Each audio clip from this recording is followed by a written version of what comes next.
Bed-Stuy, Brooklyn, New York. Yep, they say if you're from Bed-Stuy, Brooklyn, New York, you're either a thug or a gangster. I'm a gangster. You're going to find out in a minute. It's good to be back. Rev Dilion, wherever you are, running around, thank you. It's an honor to be standing at a platform that you and the august body of speakers have educated you for the last day. Now, this is one of 3 days, so I hope you plan to hang out through Sunday. It's through Sunday, right? There is no reason that this place should not be packed. Right here in the middle of Rosedale Village, there are 50,000 people within 10 acres of this place. And so what you need to do, if you live in the village, please let your neighbors know this is a place, this is a space, this is a time that we should be gathering as melanated people to learn from melanated people the things that we need to be doing. The theme, a thicker slice. So I'm going to start with this, and I'm going to end with this, and I want to say this and still be loved. At 80 years old, yes, I'm 80 years old.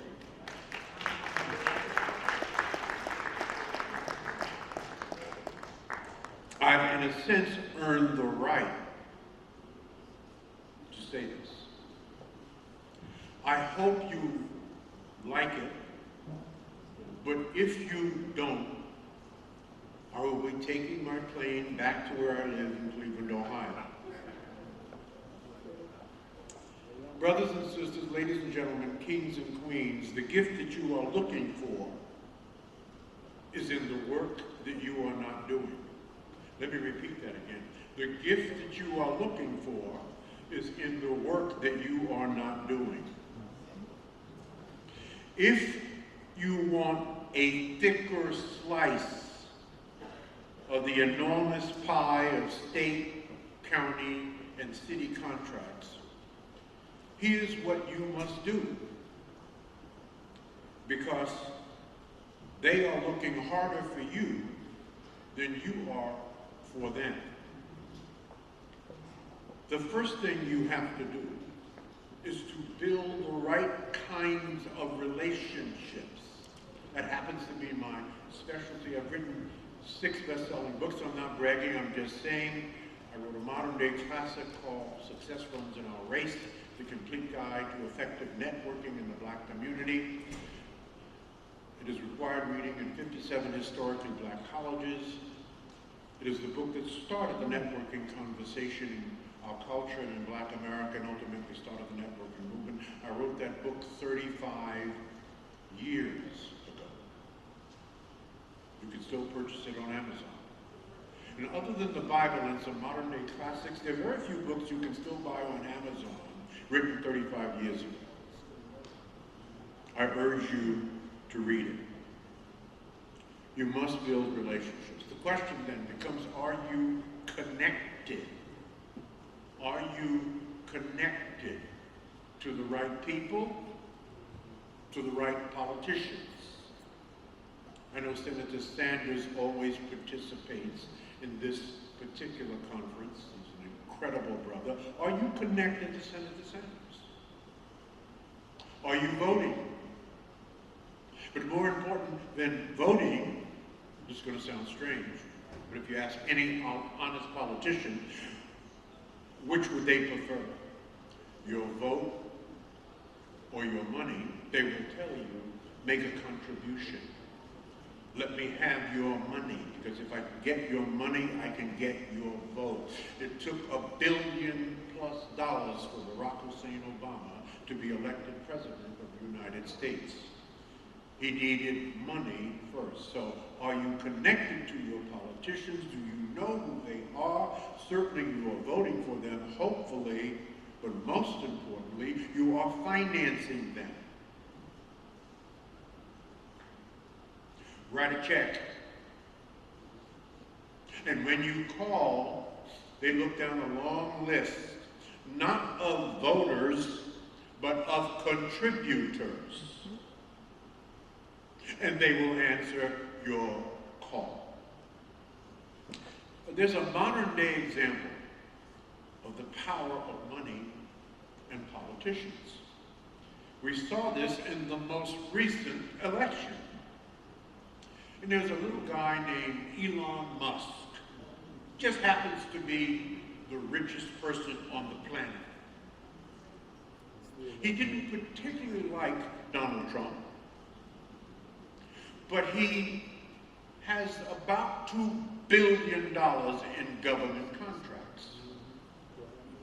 So he invested in Donald Trump about $200 million. Now you know the story. Does he have Donald Trump's ear? Yeah. Will he be a part of Donald Trump's administration? Yeah. Money talks. Now, $200 million to Elon Musk is probably, he's worth about almost $300 billion. So 200 million to him is like $100 to us. Are you investing in the people and the politicians you need to invest in to get access to the billions of dollars of state, county, city contracts?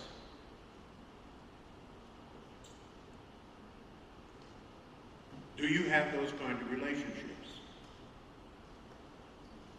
That's number one. Number two, we live in the greatest country in the world. But there is no place that I would rather be than this country. Now, how do I know that? I happen to have 10.5 million frequent flyer miles. I've been flying all over the world, speaking all over the world for 50 years.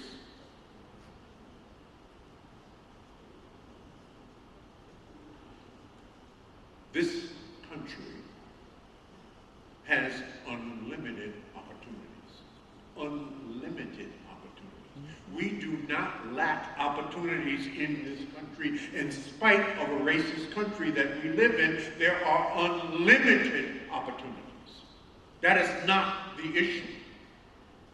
The issue is our capacity. Are we building our capacity to take advantage of those unlimited opportunities? So capacity building is critical. Strategic alliances, joint ventures, and partnerships are critical.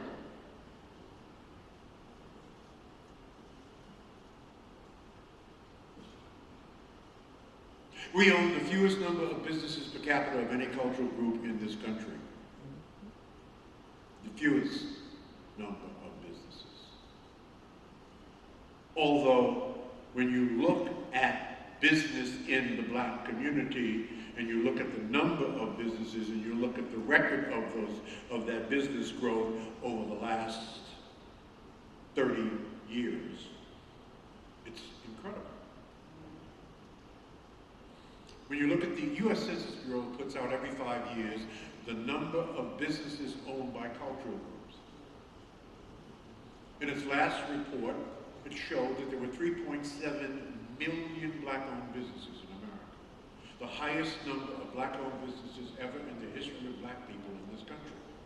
3.7 million. About 13% of the total privately owned businesses in this country. Up about 35% over the last 5-year reporting period. So that's a wonderful number. In other words, we are thinking differently. Now, when I was being raised on Putnam Avenue, off of between Reed and Stuyvesant, which is now Malcolm X Boulevard in Brooklyn, my parents taught us that we need to get a good education and get a good job. That was really the mantra. That was the measurement of my generation. Get a good education, Georgia boy, and get a good job. That's what we were taught. So when I got my first job as a junior executive at Procter & Gamble, and then vice president of United Way, and then as an executive with Ford Motor Company, I was the star of the family. Well, that mantra, that thinking is antiquated. Now, it doesn't mean that we do not need black people in positions and having jobs and putting themselves in the public and private and independent sector. Yes, we need black people everywhere, and make no mistake about that, so that we can access the resources of this country. But we need more of us in business. So therefore, I am suggesting, and by the way, this suggestion is about 8 years old. I'm just repeating it probably for the 90th time. The new mantra is no longer get a good education and get a good job. The new mantra must be get a good education and create a job. Create a job for yourself. Create a job for our children. And if God gives you the power and the glory, you create work and jobs for our people. Why is that critically important?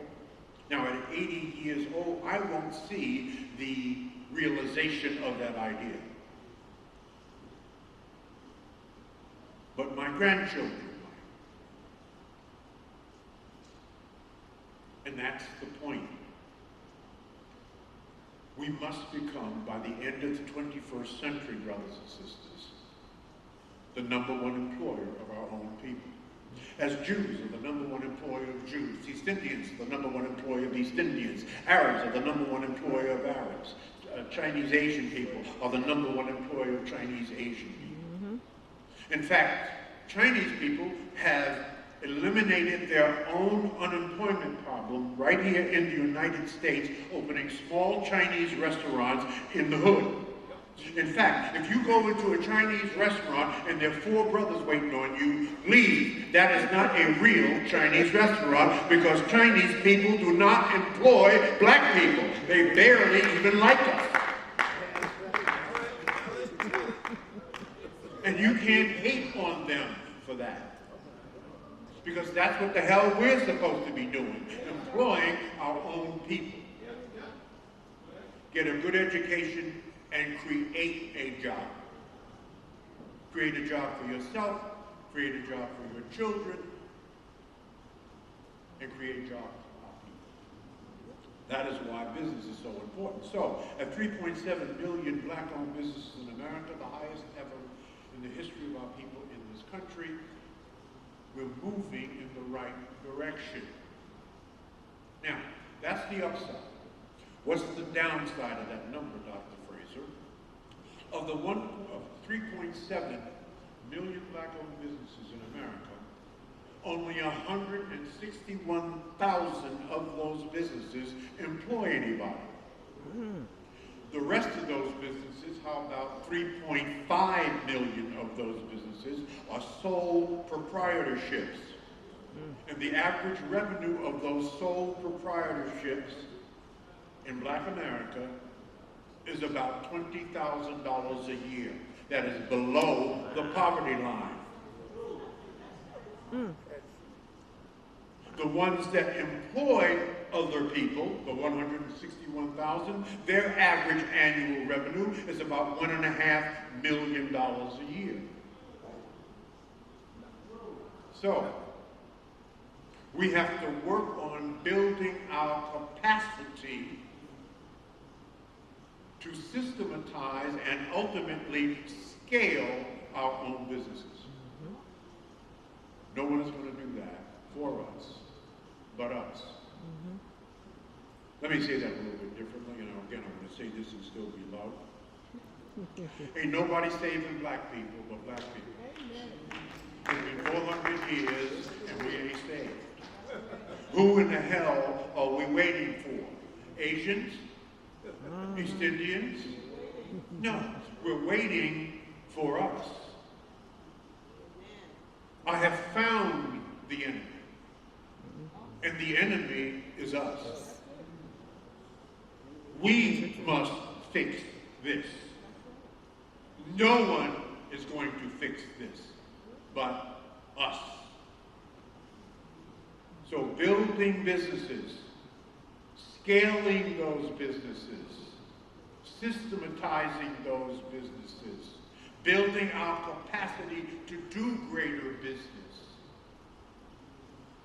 falling in love with our culture and falling in love with each other and building greater trust among each other will facilitate the big idea of strategic alliances, joint ventures, and partnerships.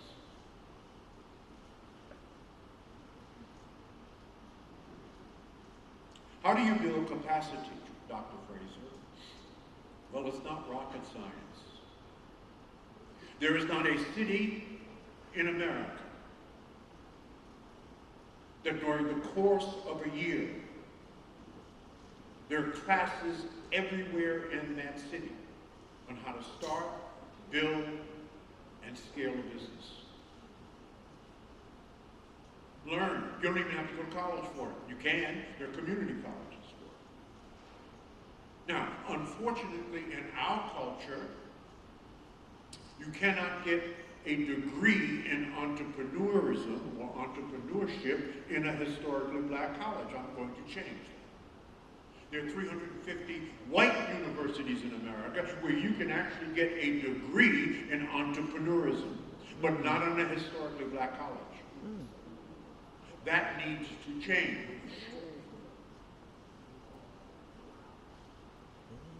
It beats getting a degree in, let's say, psychology.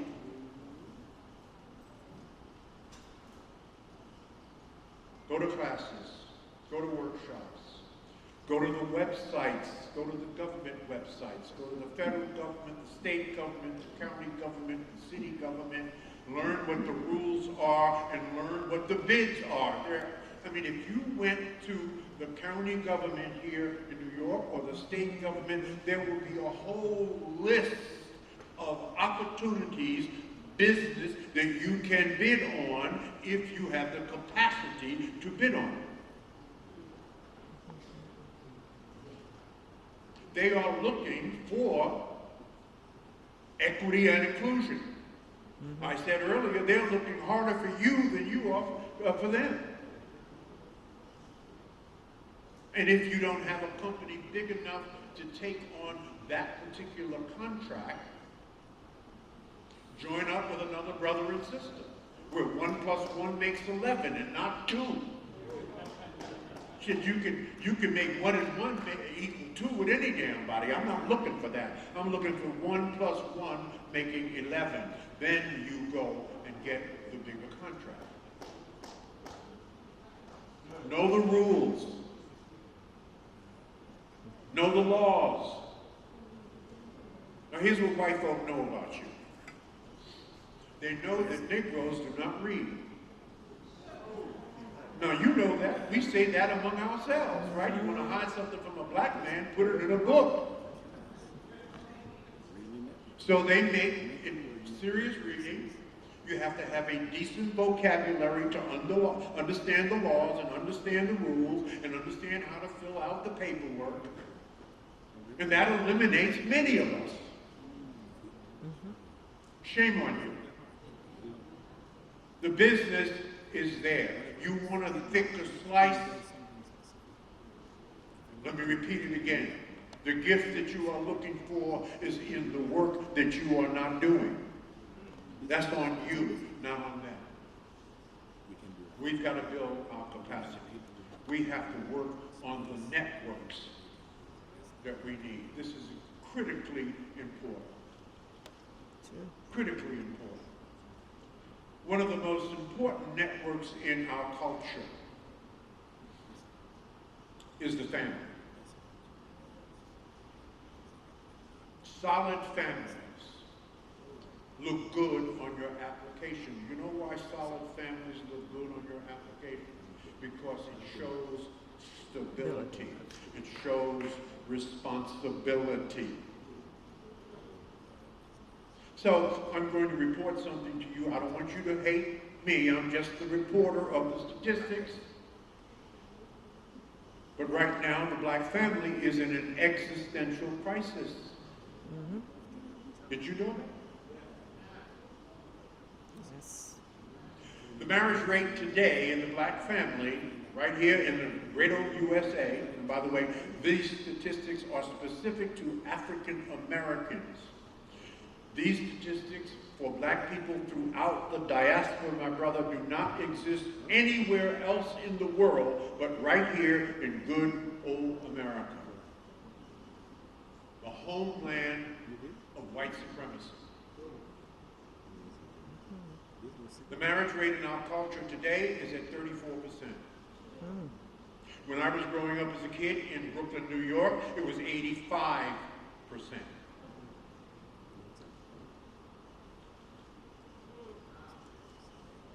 71% of our women are not married, 29% of them will never get married. 63% of our men are not married, 34% of our men will never get married. 72% of our children are born out of wedlock, and 80% are raised in a single-parent household, principally by a black woman. Without couples, you have no families. Without families, you have no community. Without community, you have no tradition. Right. Without tradition, you have no culture.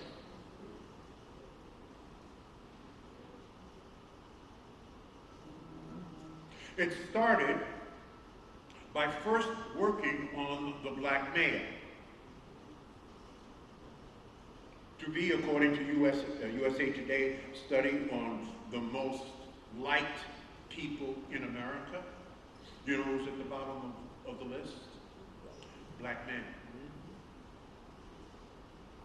Now the work is being done on the family.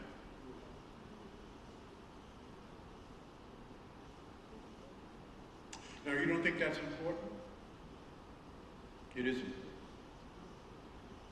There is no culture in the history of humankind. Listen to me now. There is no culture in the history of humankind that has risen to maximize their full cultural potential without family at the center of that culture.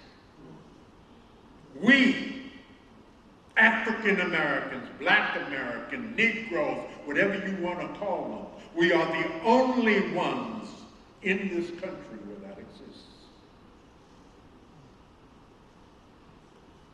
Does it have an economic impact? Your ability to grow money, garner money, invest and save money, to open your business someday? Yeah. Let me give you the raw statistics on that. The U.S. Census Bureau puts out every 5 years household median income by culture.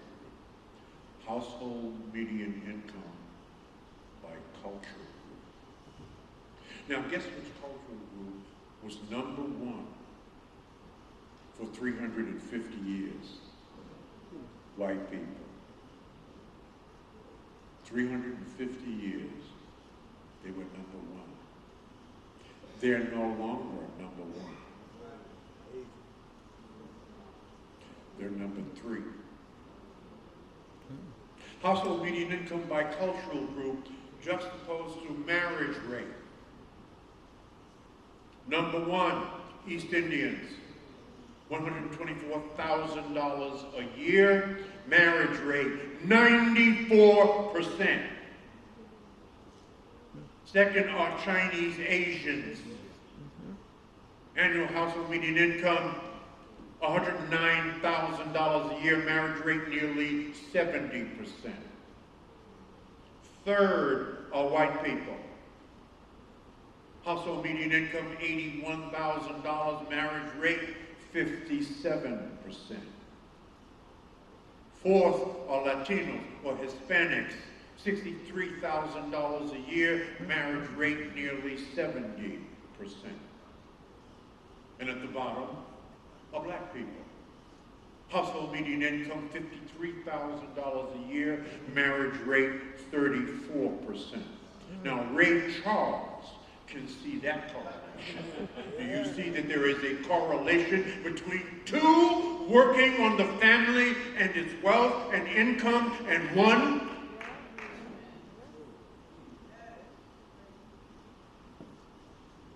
That's on you. You are responsible for that. We must fix that. So what is my advice to brothers and sisters who are picking their loved ones till death do they part? If you can't build with them, don't chill with them. Now that's a whole cricket speech by itself. There's another lecture I give on the toxicity between black men and black women and the ultimate result of that toxicity. We don't have enough time for that. I just gave you the bottom line. If you can't build with them, don't chill with them. The most important decision that you will make in your freaking life, in case no one has told you, will be your life partner. Screw that up 3 or 4 times and see how your life looks. Now, how do I know, Dr. Fraser? I've been married to the same sister for 51 years. That's a half a century plus, and I ain't going nowhere.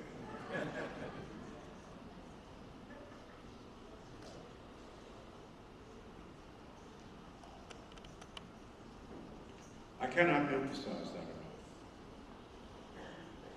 It's the most important decision you will make.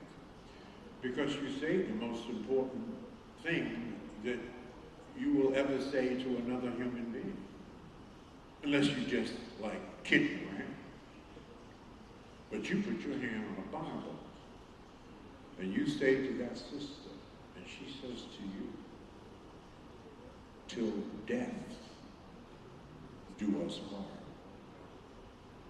Really?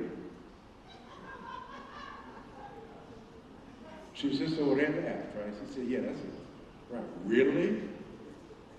Why is the divorce rate among black folk twice as high as our marriage rate?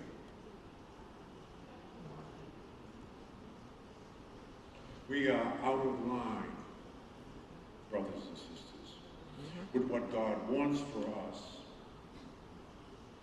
Things have changed, and we must fix this.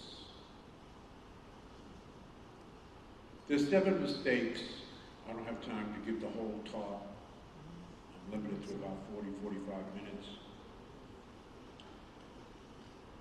There's 7 mistakes that we make when we attempt to network and to build relationships.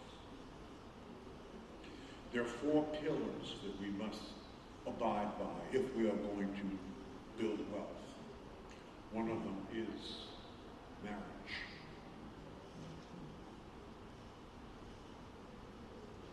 The second one is the proper management of accumulated wealth. The third is investment in real estate. There is no wealth in this country. There is no one rich in this country where real estate is not at the cornerstone of their wealth. Real estate, real estate, real estate. They ain't making any more. The next is business ownership. And the final is to properly insure yourself. There was an interesting article in the New York Times on black people and cell phones. And the article basically articulated that black people spend more on their cell phones in a given year than they do ensuring their lives and the lives of their children. So in other words, your cell phone is more important than the protection of your family, your life, and your children's life. That's like really bad. We must fix this. And again, no one's going to fix this but us. I started by saying that there's 7 mistakes that we make, and don't make these mistakes.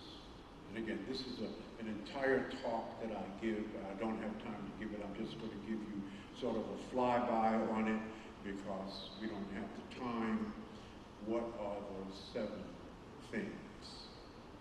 What are the biggest mistakes that we make? I'll start with number 7.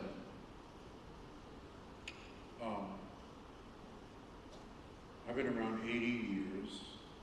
I've given out about 31,000 business cards. Now, I don't give out business cards. If you request my business card, I will give it to you. So I have 31,000 requests. And people used to say to me, Dr. Fraser, aren't you afraid that so many black folks have your business card, that they're going to bug the hell out of you? And I said, no, I'm not afraid at all. Because here's what I know about black people, because I've lived long enough to learn this. That 99.99% of everybody I've ever given a business card will never, ever, ever follow up. Mm-hmm. And they got a business card from the brother that wrote 6 books on networking, considered to be the networking guru in the culture, and they still didn't follow up.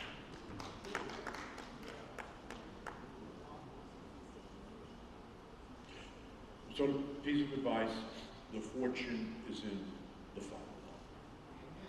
Follow-up. Follow. What's another mistake that we make? We make a poor first impression. When you're out networking with people and going to workshops and seminars, nobody has time to hear your life story. Okay? They're really not interested in your life story. They want to know just enough about you to pique their interest so that they will want to get in touch with you at another time. Mm-hmm. So you got about 15 seconds. It's called an elevator talk. Mm-hmm.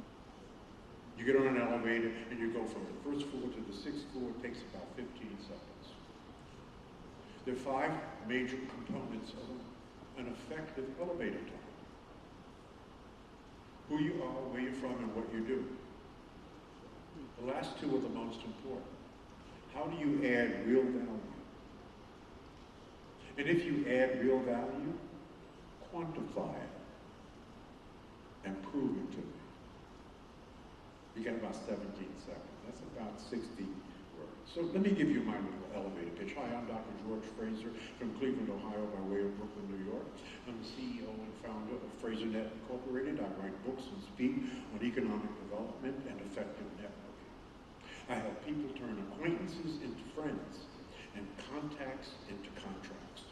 And over the last 40 years, I've helped over 10,000 people secure over $10.5 billion of new business. Good to meet you. There it is. Now, if that does not pique your interest, you don't want to know more about me later, fine. We finish our conversation, I bless you and release you, and move on. Who you are, where you're from, what you do, and how do you add real value. Why is that so important, Dr. Fraser? Because it is congruent with the purpose of life. And the purpose of life is not complicated because God doesn't make anything complicated. You make things complicated. God doesn't make them complicated. So the purpose of life, I'm going to tell you right now, so that you will never, ever, ever, ever in your life, until you die, ever be able to say that you don't know what the purpose of life is. The purpose of life is to love, to give, to serve, and to add the highest value to somebody or something every minute of every day. That is why you are living. What is the proper approach when networking? What are the 5 or 6 most important things you can say, words that you can say to a person? How can I help you? Other than their name, there's nothing more delightful to the ear than how can I help? In fact, the question I often ask people is, help me understand how I can help you. Now, it really goes this way. It's really about giving. That's really what I'm talking about. Because if you ain't giving, you ain't getting. If you have nothing, it's because you've given nothing.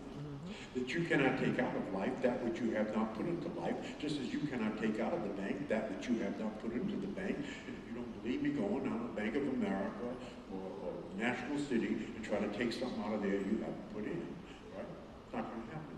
Well, this is how God has designed this system.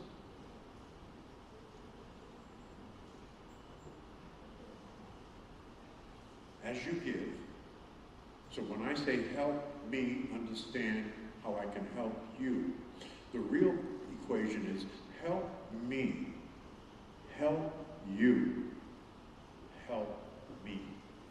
Every time I give, I am investing into the giving bank of life. And what God has done for us, He has designed it in such a way that it is impossible to give and not get. That's just how it works.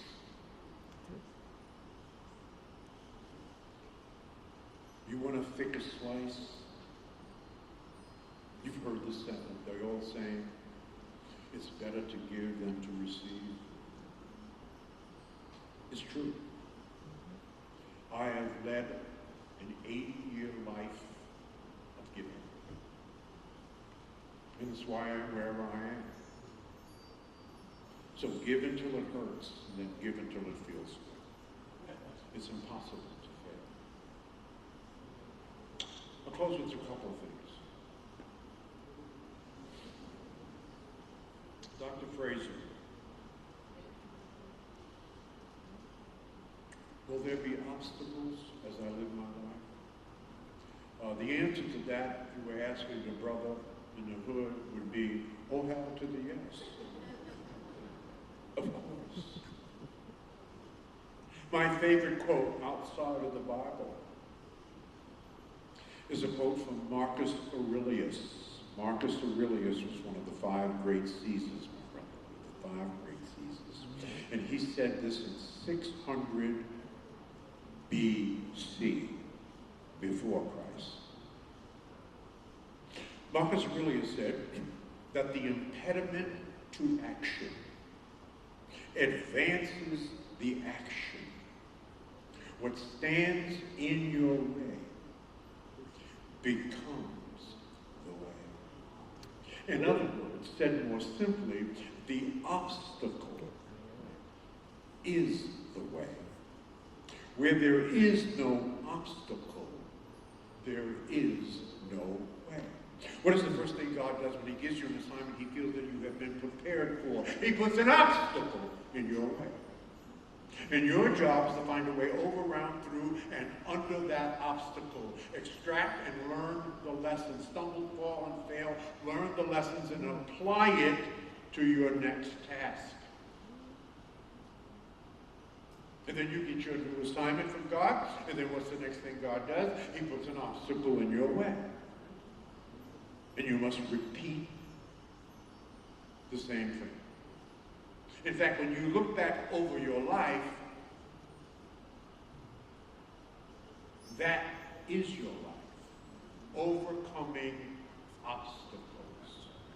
Obstacles do not block the path, brothers and sisters. Obstacles are the path. There are some things that you can only learn in a storm. Do you understand that? This is critical that we understand what James Baldwin said. I love James Baldwin, one right here in New York, ran the streets of Harlem.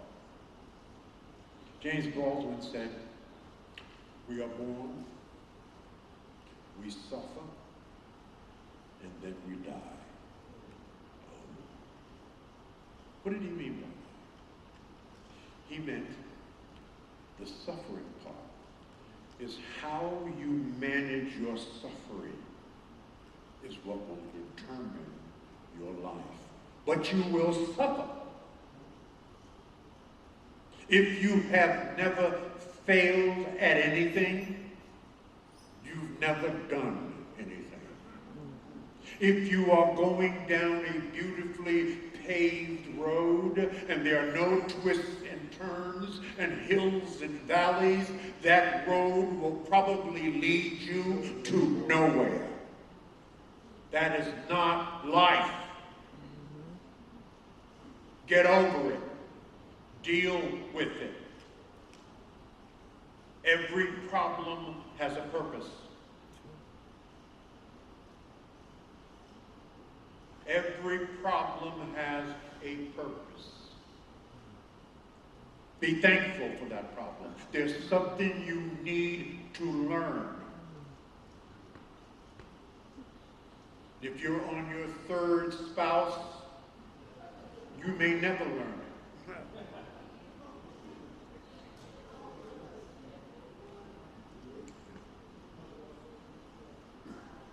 Finally,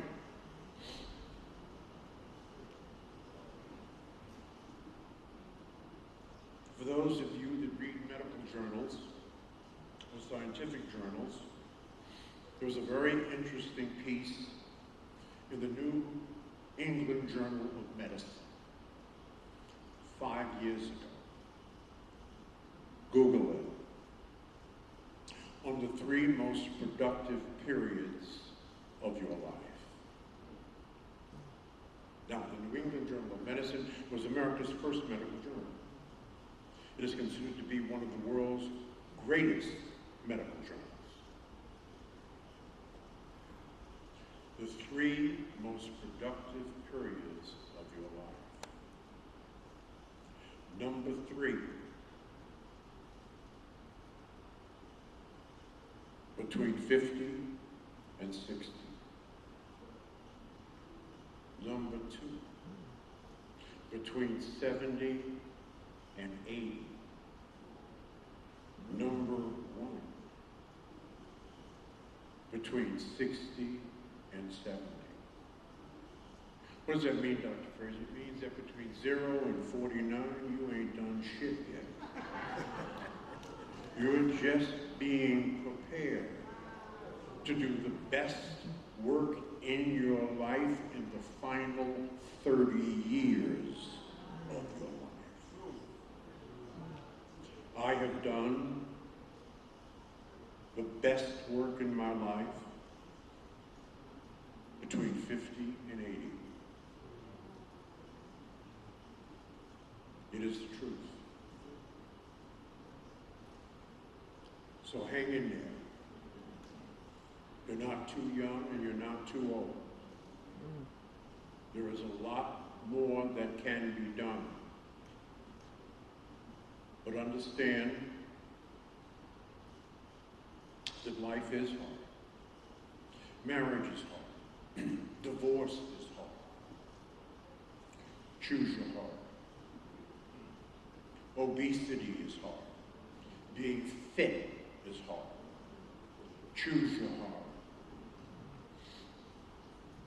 Being in debt is hard. Being financially disciplined is hard. Choose your heart. Communication is hard. Not communicating is hard. Choose your heart. Life will never be easy. God did not promise you easy. It will always be hard. But you can choose your heart. Pick wisely, so that you can do the final thing. Die with memories and not dreams. That's my story I'm sticking to. Thank you. I don't know if we have time for questions.